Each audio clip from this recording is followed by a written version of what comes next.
Números 22, anota aí. Então tá. Fiquei em dúvida se eu ia transmitir o sermão de hoje ou não. Fiquei em dúvida.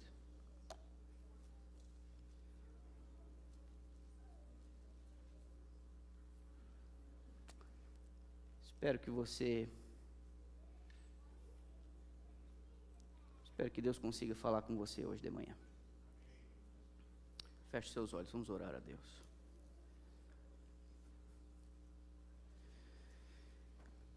Amantíssimo Deus e Pai celestial, nós nos colocamos diante de Tua face santa nessa hora, diante de Tua majestade. Tudo em nós está enfermo.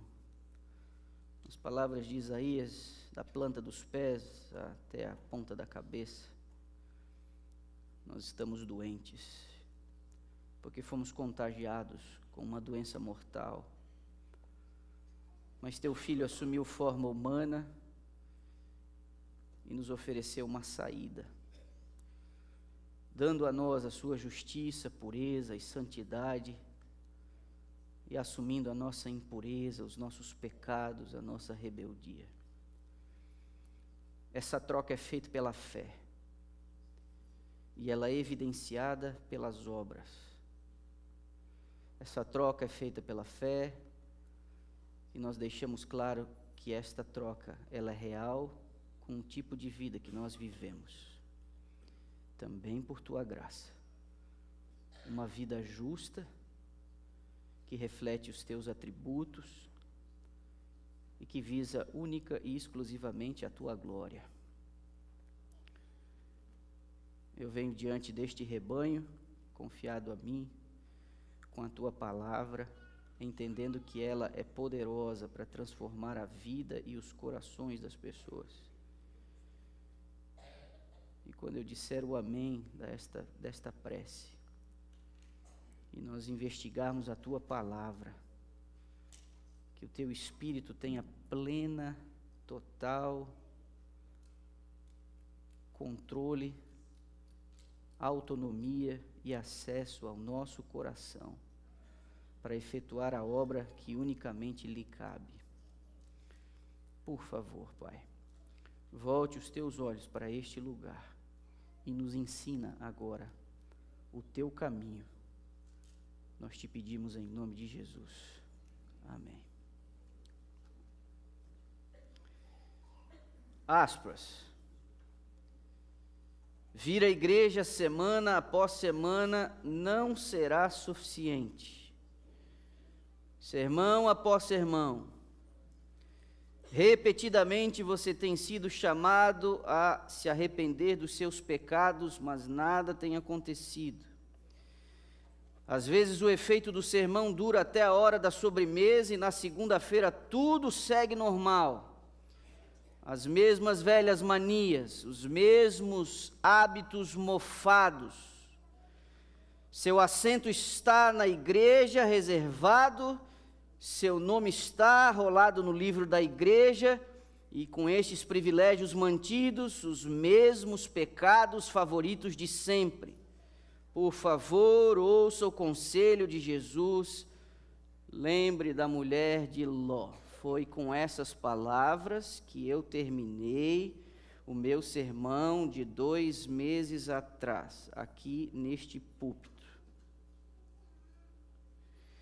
Eu preciso que você entenda nessa manhã que as minhas motivações não são pessoais.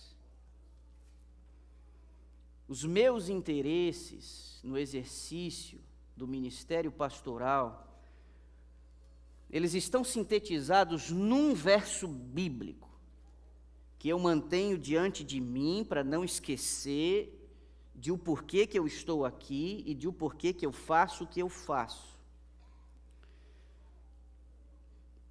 Diante da alta responsabilidade de conduzir Israel para a terra prometida, Deus disse a Josué que havia tomado o lugar do recém-descansado, do recém-aposentado, do recém-morto Moisés.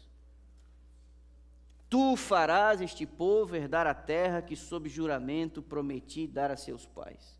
A tarefa de Josué era conduzir o povo à terra prometida. O líder da expedição, o verdadeiro líder da expedição era Deus, mas havia alguém para ajudar a conduzir o povo para dentro das fronteiras de Canaã. Este é o meu verso, o verso da minha vida. Este é o verso que me motiva. O que eu faço, o que eu digo, onde eu vou, como eu faço, é para conduzir um povo para dentro da terra prometida. Essa é a minha motivação. Eu quero que isso fique bem claro antes de eu dizer o que eu tenho que dizer aqui hoje pela manhã. Essa é a grande ideia por trás da vida que eu escolhi viver. Eu não posso negociar com isso. Quando se trata de valores e de princípios, os meus amigos não estão em primeiro lugar. E eu tenho muito poucos. Os meus filhos, em termos de valores e princípios, não estão em primeiro lugar, nem tampouco minha esposa. Certo é certo, errado é errado. Ponto final. Todos nós concordamos que esse aqui é um lugar de pecadores, a igreja é um lugar de pecadores. Não há quem discorde disso. Mas aqui, o pecado não será tratado com naturalidade.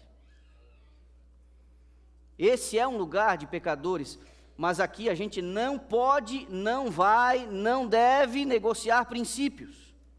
Esse é um lugar de pecadores, mas nós não confundimos aqui a compaixão com a camaradagem. Esse é um lugar de pecadores, mas aqui a santidade de Deus ela é respeitada e Ele não admite que o seu povo se associe ao mundo. Leia comigo, por gentileza, os primeiros versos do capítulo 22 do livro de Números. Os filhos de Israel partiram e acamparam nas campinas de Moabe, do outro lado do Jordão, na altura de Jericó. Verso 2. Balaque, filho de Zippor, viu tudo que Israel havia feito aos amorreus. E os moabitas tiveram grande medo deste povo, porque era muito numeroso, e andavam angustiados por causa dos filhos de Israel. Verso 4. Por isso o povo de Moabe disse aos anciãos dos midianitas: agora essa multidão vai lamber tudo que houver ao redor de nós, como o boi lambe a erva do campo. Balaque, filho de Zippor, era o rei dos moabitas naquele tempo. Ele enviou mensageiros a Balaão, filho de Beor, a Petor, que está junto ao rio Eufrates, na terra dos filhos do seu povo, para chamá-lo, dizendo: eis que um povo saiu do Egito, cobre a face da terra e está morando perto de mim. Vem agora e, por favor, amaldiçoe este povo, pois eles são mais poderosos do que eu. Talvez assim eu possa atacá-los e expulsá-los da terra, porque sei que a quem você abençoar será abençoado, e a quem você amaldiçoar será amaldiçoado. Se você tem alguma familiaridade com a narrativa bíblica, a sua memória já se encarregou de lhe transportar a este episódio antigo ao que o texto se refere. Mas, por favor, me permita contextualizar para aqueles que nunca ouviram falar sobre o assunto. O povo de Israel estava prestes a entrar em Canaã, depois de uma longa jornada no deserto. Aquele mar de gente estava prestes a ver cumprida a promessa. Mas um inimigo oculto arquiteta um plano para tentar impedir o avanço daquela nação. E um rei vizinho busca o auxílio de um homem aparentemente qualificado para amaldiçoar Israel. Balaque, rei de Moabe, ele tem a sensação que apenas forças sobrenaturais seriam capazes de deter aquele povo. Apostatado e destituído de nobres virtudes, Balaão ainda é capaz de reconhecer que não seria possível amaldiçoar o que Deus havia abençoado. Balaão tinha sido um homem bom, profeta de Deus, mas esse miserável conseguiu apostatar se entregando à cobiça. Amava o dinheiro. Mas ele ainda se enganava achando que servia a Deus. Me ouça. Não há quem possa amaldiçoar um filho de Deus que está escondido nele. Você diz amém? Não é possível. Não há quem possa roubar a paz daqueles que confiam no Senhor. Não é possível. O inferno inteiro não pode destruir uma alma que está escondida em Deus. Você está me ouvindo? Não é possível. Dê uma olhada nesse texto aqui, por favor. Quando a pessoa se rende inteiramente a Cristo, novo poder toma posse do coração. Opera-se uma mudança que o homem não pode absolutamente operar por si mesmo. É uma obra sobrenatural, introduzindo um sobrenatural elemento na natureza humana. A alma que se rende a Cristo torna-se a sua fortaleza, mantida por Ele num revoltoso mundo. E é seu desígnio de Deus, que nenhuma autoridade seja aí conhecida, senão a sua. Uma alma assim guardada pelos seres celestes é inexpugnável aos assaltos de Satanás. Você diz amém? Mas a menos que nos entreguemos ao domínio de Cristo, seremos governados pelo maligno. Não há neutralidade no mundo espiritual. Não há neutralidade no mundo espiritual. Algumas pessoas acham que podem adotar um tipo de estilo de vida, um tipo de filosofia de vida de neutralidade, como que dizendo assim: eu não acredito em nada disso daí. Eu não acredito nesse conceito de bem, eu também não acredito nesse conceito de mal. Isso é uma mera ilusão.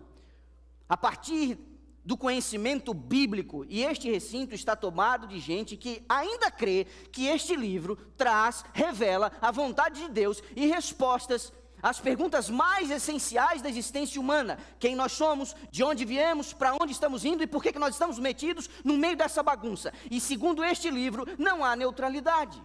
Ou você serve a Deus, ou você se entrega ao seu antagonista, um anjo rebelde, causador de discórdia, males e toda sorte de coisas ruins.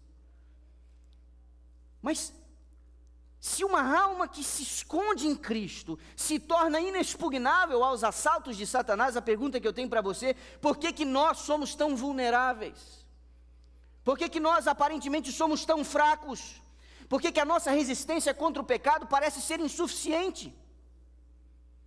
A chance de nós aprendermos alguma coisa nessa manhã reside na esperança de que em algum lugar do seu coração ainda exista uma pequena vontade de herdar a terra prometida. Se existe alguma esperança de que a mensagem de hoje alcance o seu objetivo, está no fato de que dentro de você ainda há uma pequena vontade de entrar no reino dos céus. Se há dentro de você uma vontade de herdar o reino de Deus, é possível que a mensagem de hoje ajude você nessa caminhada. Mas se esse negócio de céu já não lhe atrai mais, se isso já não fala mais com você, as possíveis lições a serem aprendidas nessa manhã não farão sentido algum. Elas parecerão sérias demais, exigentes demais, difíceis demais. Em tese, eu falo para um povo que espera entrar em Canaã, mas se esse não é seu projeto de vida, com todo respeito, esse aqui não é o seu lugar.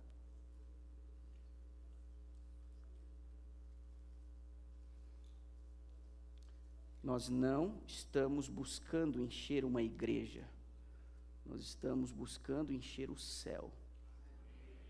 Encher uma igreja não é difícil,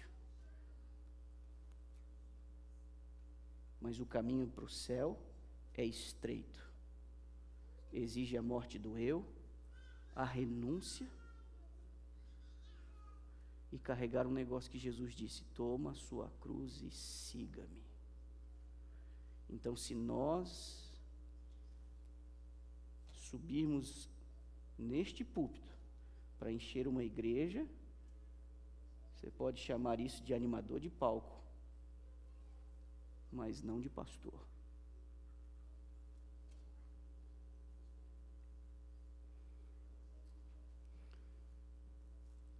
Se você não quer ir para o céu, você está perdendo seu tempo em vir aqui. E provavelmente você ainda vai atrapalhar alguém que ainda queira ir. O episódio em Gilgal adquire uma importância na narrativa bíblica por sua seriedade. E inclusive a gente pode inferir pela forma como os autores posteriores se referiram a Balaão, a gente pode entender que este é um episódio que deveria ser levado a sério. Então eu vou convidar você a ir até o livro de Neemias, no capítulo 13. Os 2 primeiros versos. Neemias foi alguém que estava trabalhando para trazer o povo do cativeiro de volta para a terra prometida, para a terra de Jerusalém. E olha a memória que ele recupera, capítulo 13 de Neemias. Naquele dia o livro de Moisés foi lido para o povo, e nele achou-se escrito que os amonitas e os moabitas não deveriam jamais entrar na congregação de Deus, porque não tinham ido ao encontro dos filhos de Israel com pão e água. Em vez disso, contrataram Balaão para os amaldiçoar, mas o nosso Deus transformou a maldição em bênção. Essa memória é recuperada porque o episódio em Gilgal tem uma séria advertência aos investigadores da Bíblia. Algo aconteceu em Gilgal. A contratação de Balaão para amaldiçoar o povo tem uma importância para nós, e deixaremos este recinto hoje aqui, depois de entendermos isso. Só que quando essa memória é recuperada, isso é olhado com muita suspeita. Mas Neemias diz que Deus transformou a maldição em bênção. Avance até o profeta Miqueias, quase 1000 anos depois do que aconteceu em Gilgal, Miqueias também vai chamar a atenção a este episódio. Miqueias no capítulo 6, chama a sua atenção para o verso 5. Meu povo, diz Deus, lembre-se do que Balaque, rei de Moabe, havia planejado, e do que Balaão, filho de Beor, lhe respondeu. Lembre-se também do que aconteceu desde Sitim até Gilgal, para que você conheça os atos de justiça do Senhor. Eu chamo a sua atenção a essa seção de Miqueias, porque no verso 3, antes de Deus chamar a atenção ao episódio com Balaão, ele diz: eu fiz alguma coisa para o meu povo estar cansado de mim. No verso 4 ele diz, ele lembra, eu libertei vocês da escravidão. No verso 5 ele sugere, deixa eu refrescar a memória de vocês. Nos versos 6 até o verso 8 ele está dizendo, chega de formalismo, eu quero uma religião prática. No verso 16 ele diz, vocês estão andando nos maus caminhos. E Balaão, o episódio com Balaão, de novo é trazido aqui. O Novo Testamento também vai explorar isso. Repare, nós estamos tratando de uma porção, num capítulo, no meio do livro de Números, que os profetas recuperam essa memória 1000 anos depois. E os escritores do Novo Testamento, 3 deles vão citar Balaão no Novo Testamento. Por que será? As 3 ocorrências no Novo Testamento falam do caminho de Balaão, do engano de Balaão e da doutrina de Balaão. Vamos à primeira delas, o caminho. Segunda carta de Pedro. Enquanto você se encaminha para lá, deixa eu dizer, Pedro era um homem que ia direto ao ponto. E você vai perceber que ele não faz muitos rodeios aqui, não.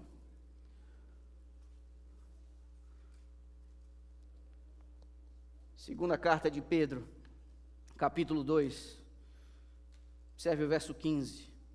Ele diz, tendo abandonado o reto caminho, desviaram-se e seguiram pelo caminho de Balaão, filho de Beor, que amou o pagamento pela injustiça. Está vendo? Repare os versos 12 a 14. Porque ao citar Balaão nominalmente, é nesse contexto. Esses, porém, como animais irracionais, seres guiados pelo instinto e que nascem para ser capturados e mortos, falando mal daquilo que não entendem. Na sua destruição também hão de ser destruídos, recebendo injustiça como pagamento pela injustiça que praticam. Encontram prazer na satisfação de seus desejos libertinos em pleno dia. Como manchas e defeitos encontram satisfação nas suas próprias mentiras, enquanto se banqueteiam com vocês. Ele tem os olhos cheios de adultério, são incansáveis no pecado, enganam almas inconstantes e tem o coração exercitado na avareza. Essa gente maldita. Que palavras fortes essa! Avance até o verso 18. Porque falando com arrogância, palavras sem conteúdo, enganam com desejos libertinos de natureza carnal aqueles que de fato estavam se afastando dos que vivem no erro, prometendo-lhes a liberdade quando eles mesmos são escravos da corrupção, pois aquele que é vencido fica escravo do vencedor. Portanto, se depois de terem escapado das contaminações do mundo, mediante o conhecimento do Senhor e Salvador Jesus Cristo, se deixam enredar de novo e são vencidos, e o seu último estado se tornou pior do que o primeiro, teria sido melhor que eles nunca tivessem conhecido o caminho da justiça, do que após conhecê-lo voltar atrás e se afastar do santo mandamento que Deus lhes havia dado. Olhe para mim, que palavras duras essas! Ele diz que estes homens, repare, Pedro não está falando em relação aos ímpios, aos gentios, ele não está falando de gente que não conhece a verdade. Pedro está escrevendo uma carta à igreja. Os destinatários são crentes que frequentam a igreja, são cristãos no nome, e ele está dizendo que estes abandonaram o caminho, estão agindo de maneira irracional, blasfemam, adulteram, são avarentos, são arrogantes, pensam que são livres, porque fazem o que bem entendem, escravos da corrupção. Meus irmãos, Balaão é citado pelo apóstolo Pedro dizendo que aqueles que seguem o caminho de Balaão são aqueles que um dia andaram na verdade, na justiça, mas abandonaram este caminho e apostataram. Esse é o caminho de Balaão. É gente que conhece a verdade, mas não se rende a ela. A segunda ocorrência, no Novo Testamento, está naquela cartinha de Judas, grudado com Apocalipse. Abre lá, só tem um capítulo, não é? No verso 11, Judas, ele também vai citar Balaão. Ai deles, diz ele, porque entraram pelo caminho de Caim, foram levados pelo engano do prêmio de Balaão e pereceram na contradição de Coré. Qual era o engano de Balaão? A seção aqui traz uma lista de problemas, mas o que choca é o fato da carta ser destinada, de novo, a crentes, não a ímpios. Não é uma carta de orientação a quem não conhece o Evangelho, é uma carta àqueles que um dia aceitaram o Evangelho. Balaão aqui, ele é citado com outros dois, é o trio parada dura. Você tem Balaão, você tem Caim e você tem Corá. O que esses três camaradas têm em comum? Nenhum deles, nem Caim, nem Corá e nem tampouco Balaão, eles eram ignorantes em relação à verdade e aos seus deveres. Eles apenas se recusaram em obedecer. Caim sabia o que tinha que ofertar, mas disse: eu vou dar aqui o melhor que eu tenho. O melhor que você tem, se não é o que Deus pediu, não é o que Deus quer. Esse foi o problema de Caim, a sua presunção. Eu não vou sacrificar um pobre coitado de um animal, eu vou trazer o melhor dos frutos da terra, porque essa é a minha especialidade. Não tente enfiar de goela abaixo a Deus aquilo que você acha que Ele tem que receber, só porque é o melhor que você tem. Sabe por quê? Porque se não é o que Deus pediu, não é o que Ele quer, e Ele vai rejeitar essa oferta. Não era falta de conhecimento de Caim, mas era sua rebeldia, aberta rebeldia.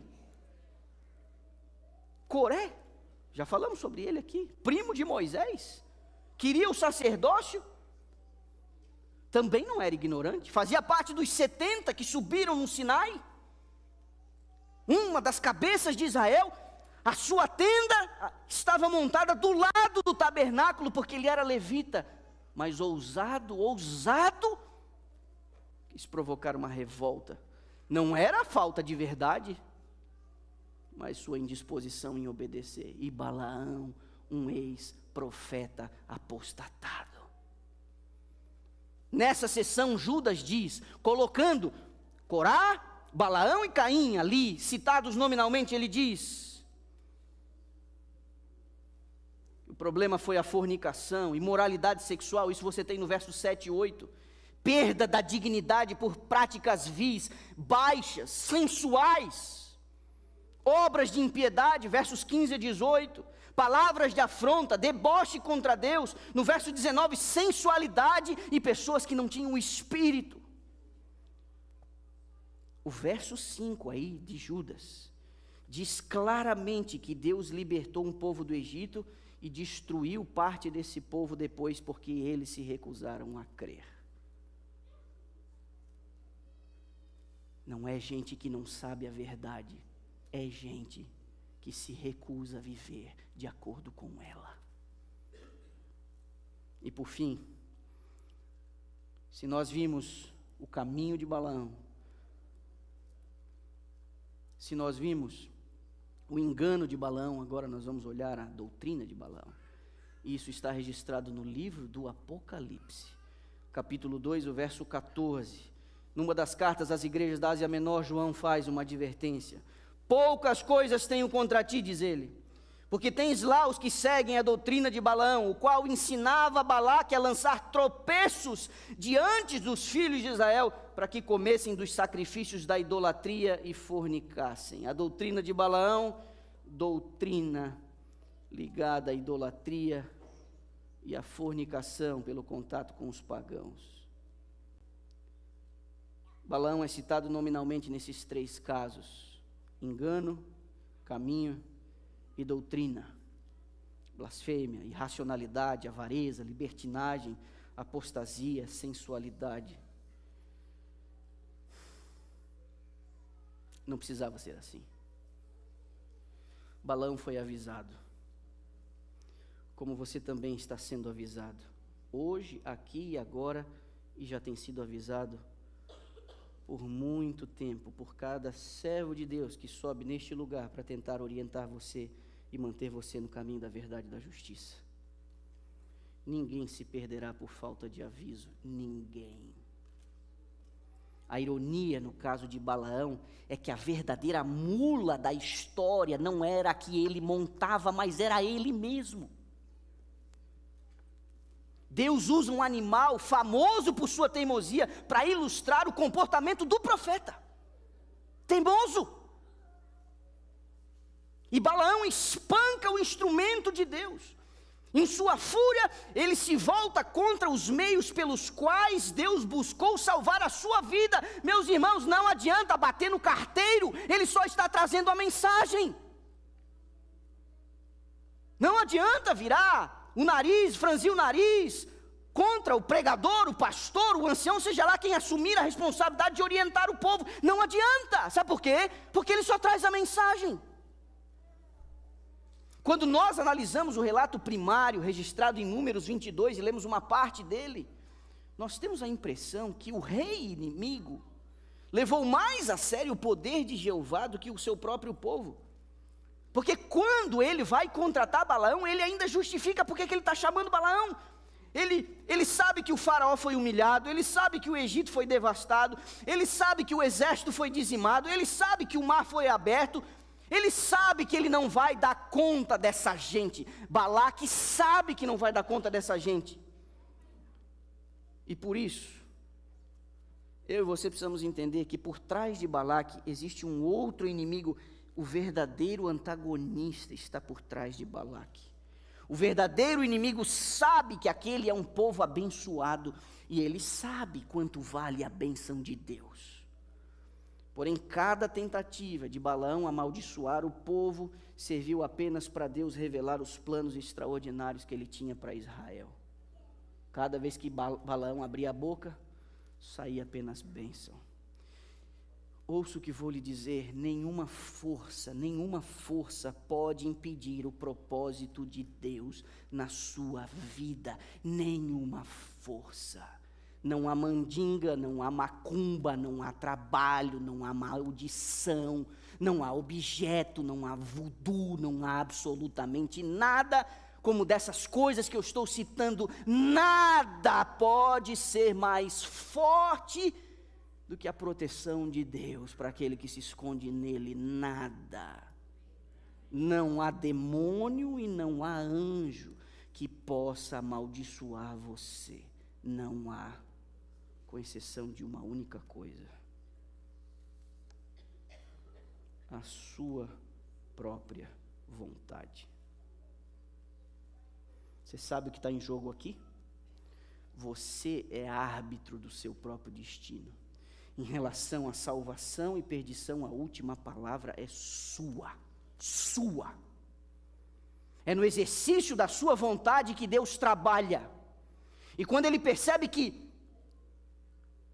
o inimigo percebe que ele não está tendo condições de afetar você, ameaçando você, ele vai para o plano B. É sempre assim. Se não der certo a força, ele vai para o engano. E é aqui que muitos dos filhos de Deus, a um passo de herdar a terra prometida, eles se corrompem, se degradam, apostatam. Balaão sabia que não tinha como amaldiçoar o povo. Nas palavras da serva do Senhor, Deus estava ao lado deles, enquanto fossem fiéis, nenhum poder adverso da terra ou do inferno poderia prevalecer contra eles. Não era possível diretamente amaldiçoar o povo, então o conselho de Balaão foi fatal. Ele disse para o rei: não tem como, o povo é abençoado. Então Balaão diz: misture-se com eles. Ofereça o que você tem de melhor e de mais atrativo. Distraia-os, seduza-os, ocupe-os, coma com eles. Ouça as suas piadas e conte as suas piadas.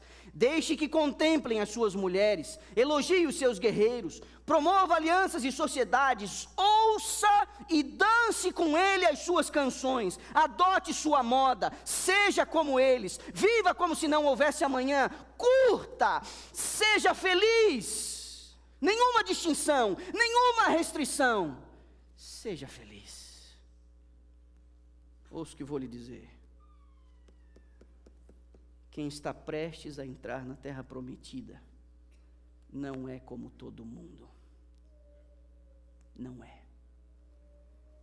O mundo está destinado, predestinado à destruição.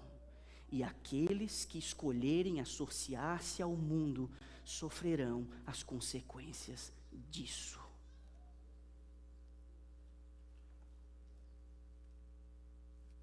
Observe. Aproximando-nos do final do tempo, ao achar-se o povo de Deus nas fronteiras de Canaã celestial, Satanás redobrará, como fez antigamente, os seus esforços para os impedir de entrar na boa terra. Arma as suas ciladas a toda a alma. Por meio de amizades mundanas, pelos encantos da beleza, pela procura de prazeres, folguedos, festins ou bebidas, tenta ele a violação do 7º mandamento. Deus requer hoje de seu povo uma distinção tão grande do mundo, nos costumes, hábitos e princípios, como exigia de Israel antigamente. Olhe para mim.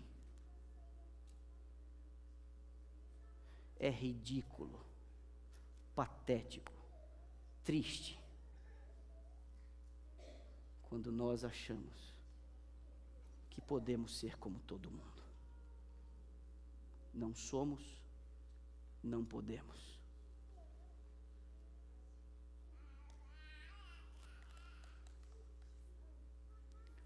A pureza e a sanidade de nossa vida religiosa não dependem somente da verdade que aceitamos, mas da companhia que mantemos e da atmosfera moral que respiramos.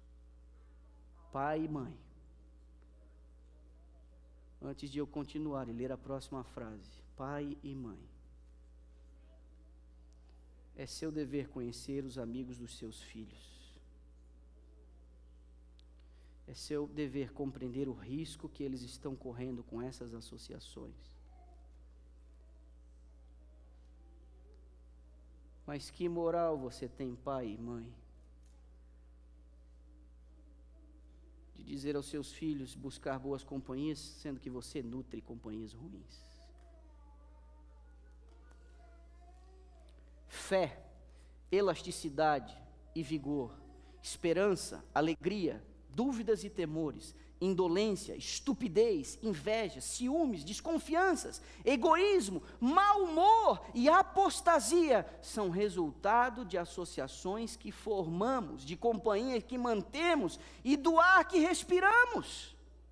A condescendência com más associações terá seus funestos resultados. Pode-se ler a Bíblia e fazer oração, mas não haverá proveito na saúde espiritual, nem crescimento na alma, enquanto o ar que respiramos for mau. Os crentes devem ter o máximo cuidado em pôr-se em ligação com Deus e com os que são por Ele ensinados.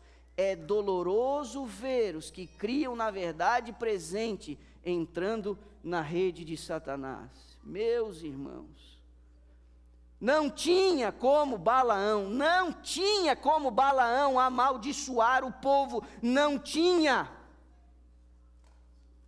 Então o conselho dele foi o seguinte: misture-se, entre pela parte mais vulnerável do acampamento, entre pelos cantos do acampamento, entre pelos mais fracos do rebanho, entre por ali e misture-se. Seu conselho foi mortal. Minha pergunta à igreja nessa manhã: nós vamos tombar a um passo de Canaã?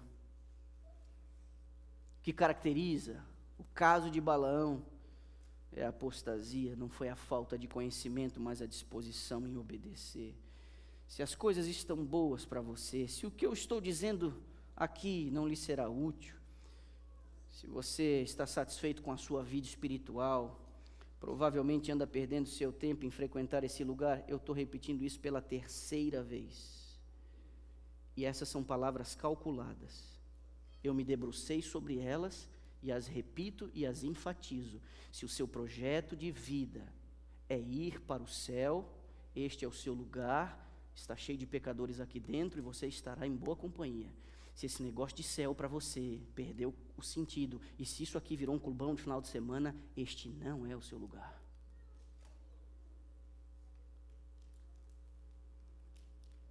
Deve haver em nós um certo nível de insatisfação com a nossa vida espiritual. Deve haver, porque se nós estamos satisfeitos com a nossa condição espiritual, nós estamos respirando a atmosfera de Laodiceia, e ela é pobre, cega, miserável e nu, e dá náuseas em Deus. Você quer avançar, você quer subir de nível na sua vida espiritual, você precisa levar a sério as palavras de Jesus.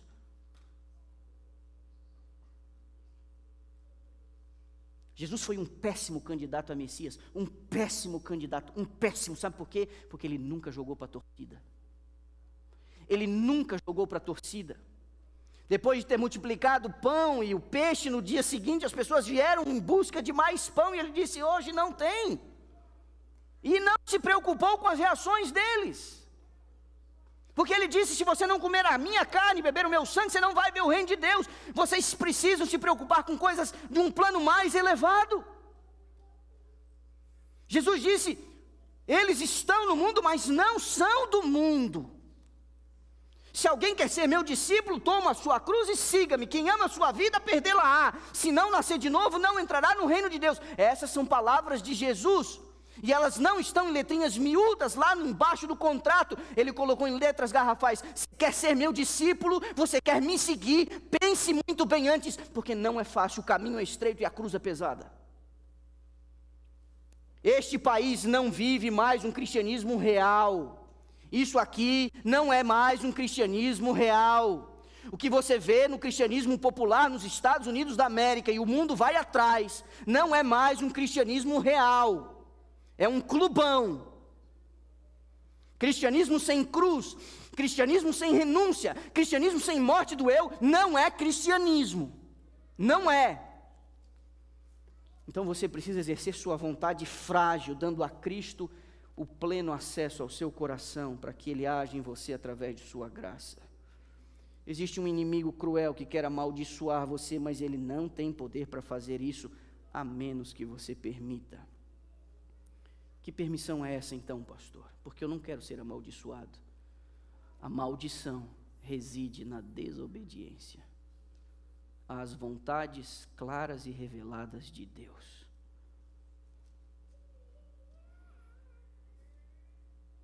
A desobediência restringe a bênção, e a restrição da bênção por si só já é uma maldição. Eu repito, igreja não é um clube de final de semana, eu não sou um animador de torcida. Você quer vir? Venha. Você quer ir? Vá. Você quer fazer? Faça. Nem Deus te impedirá, mas não conte comigo. Esteja ciente, e eu falo isso para você agora, olhando nos seus olhos, esteja ciente que em menor ou maior grau, mais cedo ou mais tarde, as suas escolhas cobrarão um preço, e você vai ter que pagar por elas. Os céus e a terra tomo hoje como testemunha, disse o Senhor, em Deuteronômio 30, que te propus a vida e a morte, a bênção e a maldição. Escolhe, pois, a vida, para que vivas tu e a tua descendência. Essa escolha não é uma declaração, mas é um estilo de vida. A escolha se manifesta na obediência, e o movimento adventista se caracteriza pela distinção de um povo que se prepara para encontrar-se com o seu Senhor. Em tudo, na maneira como nós nos vestimos, na maneira como nós falamos, na maneira como nós conduzimos a nossa casa, em tudo.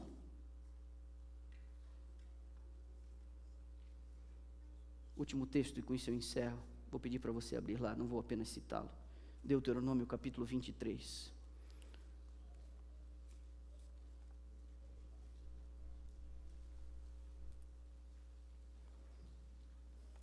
Eu sei que eu precisei subir o tom para falar com vocês hoje, eu sei.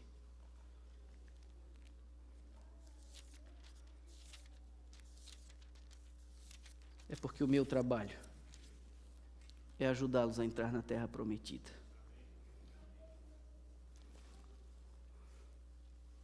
E eu queria encerrar com o verso 5 do capítulo 23 de Deuteronômio, que diz assim: porém o Senhor, o Deus de vocês, não quis ouvir Balaão. Pelo contrário, mudou a maldição em bênção, porque o Senhor, seu Deus, amava vocês. Não é bonito? Deus ama você. E para esse amor de Deus ser perfeito como deve ser, Ele só vai exigir de você uma resposta livre. Então você vai precisar escolher obedecer. Ele transformou a maldição em bênção, porque Ele amava o seu povo, assim como Ele ama você. Feche os seus olhos, vamos orar a Deus. Pai amado, nós nos colocamos diante do Senhor, conscientes de que o Senhor não nos deixa na ignorância, conscientes de que o Teu desejo para nós, como disse o profeta Jeremias, são pensamentos de paz e não de mal. O Senhor não tem prazer na destruição do ímpio, mas para que ele viva e se arrependa. E na manhã de hoje o Senhor falou sério conosco, porque um dia aquele povo que o Senhor resgatou da escravidão, a quem o Senhor destinou a viver numa terra boa, que manava leite e mel,